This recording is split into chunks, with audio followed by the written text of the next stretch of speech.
സാറേ, സാർ ഇപ്പൊ പറഞ്ഞതാ ഇതിൽ നോക്കി ഒന്ന് പറഞ്ഞു തരുമോ? എന്റെ ഭാര്യയ്ക്കും കമ്പനിയിൽ ജോലി ചെയ്യുന്ന തൊഴിലാളികൾക്ക് സന്തോഷമാവും. അതുകൊണ്ടാ അത് വേണം. Please please sir, please please. വർഷങ്ങളായി ഭക്ഷണത്തിന് പകരം വിഷം കഴിക്കുന്നവരാണ് നമ്മൾ മലയാളികൾ. പ്രധാനമായും ആന്ധ്രയിൽ നിന്നും കർണാടകയിൽ നിന്നും തമിഴ്നാട്ടിൽ നിന്നും ഈ വിഷം ഇറക്കുമതി ചെയ്ത് അവർ നമ്മളെ തീറ്റുകയാണ്. ഇവിടെയാണ് നന്ദൻ്റെ പ്രവാസി മസാലപ്പൊടിയുടെ പ്രസക്തി. ഉപയോഗിച്ച് ബോധ്യപ്പെട്ടതിന് ശേഷമാണ് ഞാനിത് പറയുന്നത്. ഈ സത്യസന്ധത നിലനിർത്താൻ പ്രവാസിയുടെ പ്രവർത്തകർക്കെന്നും സാധിക്കട്ടെ എന്ന് ഞാൻ ആശംസിക്കുകയാണ്. ഗ്രേറ്റ്, ഇതാണ് പരസ്യം. ഇത് പക്ഷേ ഇങ്ങനെ നിന്റെ ഫോണിനകത്ത് മാത്രം ഇരുന്നിട്ട് ഒരു കാര്യമില്ല. നാട്ടുകാർ കാണണം. ശ്രീനിവാസനെ പോലൊരാൾ ഇത്ര സിൻസിയറായിട്ട് പറയുമ്പോൾ ജനങ്ങളതും അവർ പ്രവാസി കറി പൗഡർ ചോദിച്ചു വരും. അത് കറക്റ്റാ. അങ്ങനെ ചെയ്താൽ മൊത്തത്തിലൊരു ഓളുണ്ടാവും. അല്ല, ഇതിപ്പോ ഞാൻ എന്ത് ചെയ്യണമെന്നാ നീ പറയുന്നു? Leave it to me man.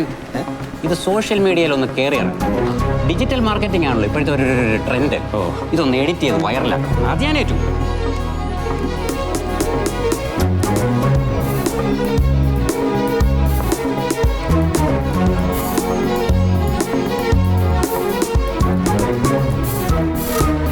ദുബായിലുള്ളൊരു super market ഗ്രൂപ്പിന്റെ എൻക്വയറിയാ. 30 ഔട്ട്ലെറ്റ് ഉണ്ട് അവർക്ക്.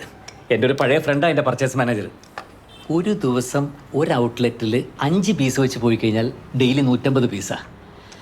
പിന്നെ നമ്മുടെ പ്രോഡക്റ്റിന്റെ ക്വാളിറ്റി ജനങ്ങളിലേക്ക് കൂടി എത്തിക്കഴിഞ്ഞാൽ കഥ മാറി മോളെ. കഥ മാറട്ടെ. പ്രവാസി നന്ദൻ വലിയ വ്യവസായി ആകട്ടെ. അസല് പേരയ്ക്ക. മോൾക്ക് കൊടുത്തോ? മോക്ക് കൊടുത്തോളാം.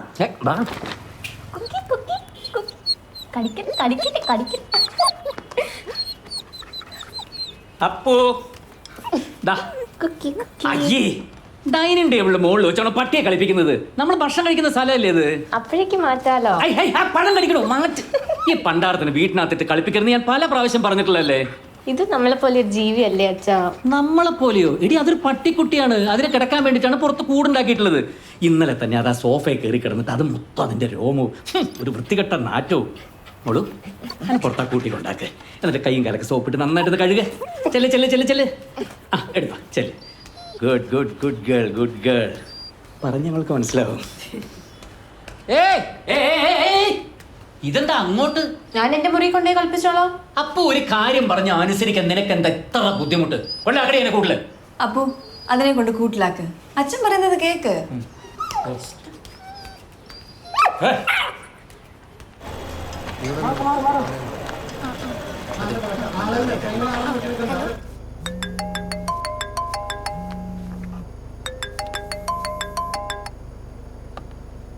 സേതു, എന്തൊക്കെയുണ്ട് വിശേഷങ്ങൾ?